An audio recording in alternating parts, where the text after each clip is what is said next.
नमस्कार, मैं हूं नरेश तनेजा और आप सुन रहे हैं नारद संचार की प्रस्तुति काम की बात। नारद संचार यानी नारदीय पत्रकारिता के मूल्यों को बढ़ावा देने वाला मंच। नारदीय पत्रकारिता यानी सकारात्मक पत्रकारिता के मूल्यों को आगे लाने का एक सार्थक प्रयास। दोस्तों, इन दिनों देश में हर घर तिरंगा की एक मुहिम चल रही है। देश की सरकार ने देश के सभी नागरिकों से ये अपील की है कि वे आज़ादी के 75 वर्ष पूरे होने के उपलक्ष्य में, यानी जो अमृत महोत्सव वर्ष है उसके उपलक्ष्य में हर घर पर तिरंगा फहराएं। मेरे प्यारे देशवासियों, आजादी के अमृत महोत्सव के तहत 13 से 15 अगस्त तक एक स्पेशल मूवमेंट हर घर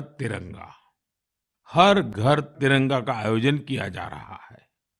इस मूवमेंट का हिस्सा बनकर 13 से 15 अगस्त तक आप अपने घर पर तिरंगा जरूर फहराएं या उसे अपने घर पर लगाएं। लोगों ने घरों के ऊपर, अपने व्यापारिक प्रतिष्ठानों के ऊपर भी तिरंगे लहरा दिए हैं अभी से ही, और यहाँ तक कि लोग अपने व्हाट्सएप वगैरह की डीपी पर भी तिरंगा लहराए हुए हैं।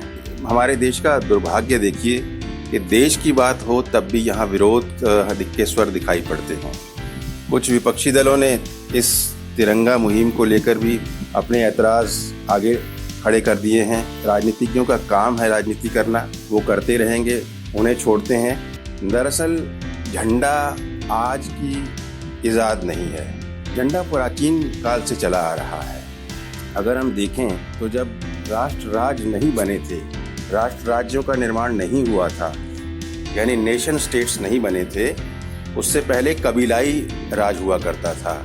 और कबीलाई राज में भी ऐसा सुनने में आता है कि हर कबीले का अपना एक झंडा होता था, जिसकी वो निशानी के तौर पर उसे ऊंचा लगाकर बताता था कि यहाँ हमारा राज्य स्थापित है। अपना आधिपत्य स्थापित करने और अपनी एक निशानी देने के लिए झंडा प्राचीन काल से चला आ रहा है।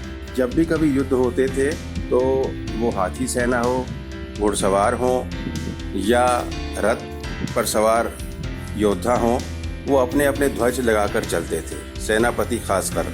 और अगर कोई पक्ष अपने आप को हारा हुआ महसूस करता या वो संधि करना चाहता तो सफ़ेद रंग का झंडा दिखाकर वो दूर से लहरा देते कि हम शांति के पक्ष में आ गए हैं, हम समझौता करना चाहते हैं। तो सफ़ेद झंडे को लहराना भी समझौता करना या शांति की दिशा में आगे बढ़ने का एक प्रतीक माना जाता था। यही नहीं, धार्मिक स्थानों पर भी अपने झंडे लहराए जाते थे दूर से ही। जैसे गुरुद्वारों में निशान साहब दिखाई पड़ जाता है, ऐसे मंदिरों में भी, अन्य धार्मिक प्रतिष्ठानों के भी अपने अपने रंगों के झंडे हैं। जहाँ तक देशों की बात है, हर देश का अपना एक नेशनल फ्लैग है, झंडा है, राष्ट्रीय ध्वज है, जिसे वो अपने प्रतीक के रूप में चिन्हित करता है। झंडा दरअसल किसी भी देश की शान, आन और बान होता है।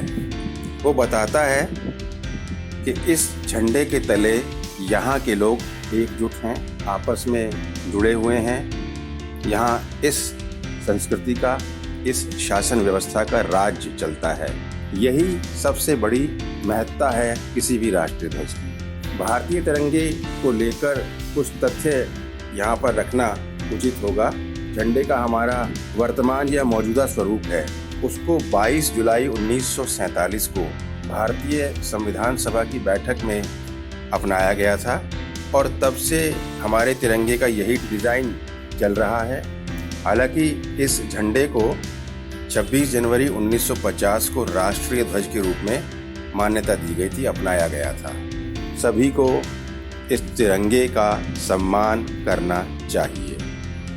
नारद संचार में अभी की प्रस्तुति यहीं तक।